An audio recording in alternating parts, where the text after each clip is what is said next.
کہنے لگیں کیا میں تمہیں ایسا گھرانہ نہ بتاؤں جو اس بچے کی تمہارے لیے پرورش کرے اور ہوں بھی وہ اس بچے کے خیر خواہ۔ انہوں نے پوچھا اے بچی تو کیسے جانتی ہے کہ وہ اس بچے کی خیر خواہی کریں گی؟ بچی نے جواب دیا اس لیے کہ وہ ایک غریب گھرانہ ہے، جب انہیں معلوم ہوگا کہ یہ بچہ فرعون کے گھر سے آیا ہے تو انہیں انعام و اکرام ملنے کی امید رہے گی۔ اس گھر میں ایک نیک سیرت خاتون ہے، وہ اس بچے کو بخوشی دودھ پلانا قبول کرے گی۔ انہوں نے کہا چلو ٹھیک ہے، چنانچہ آپ کی بہن انہیں گھر لے آئی۔ والدہ محترمہ نے بچے کو دودھ پلایا تو آپ نے فوراً دودھ پینا شروع کر دیا۔ سیدہ آسیہ نے ان کی طرف پیغام بھیجا کہ وہ محل میں آ جائے اور جب تک بچہ دودھ پیتا رہے وہ اس کے پاس محل ہی میں رہے، لیکن موسیٰ علیہ السلام کی ماں نے انکار کر دیا۔ انہوں نے کہا میرے اہل و عیال ہیں، میرے خاوند بھی ہیں، لہٰذا ان کے ہوتے ہوئے میں گھر نہیں چھوڑ سکتی۔ اب چونکہ بچے نے کسی اور کا دودھ پینا قبول نہیں کیا تھا اس لیے وہ خود بچے کو لے کر آتے تھے۔ اس طرح موسیٰ علیہ السلام کی والدہ کا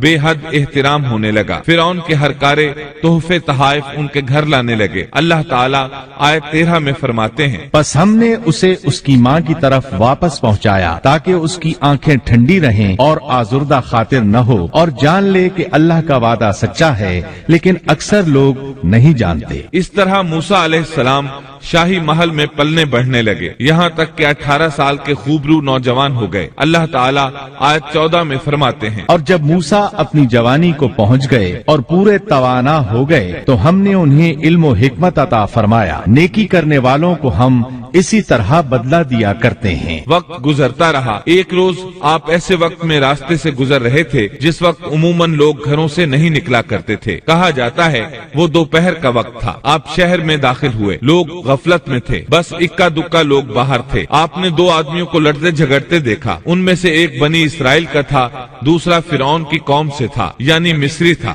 آپ کی قوم والے نے اپنے دشمن کے خلاف آپ سے مدد مانگی، آپ کی حمیت نے جوش مارا۔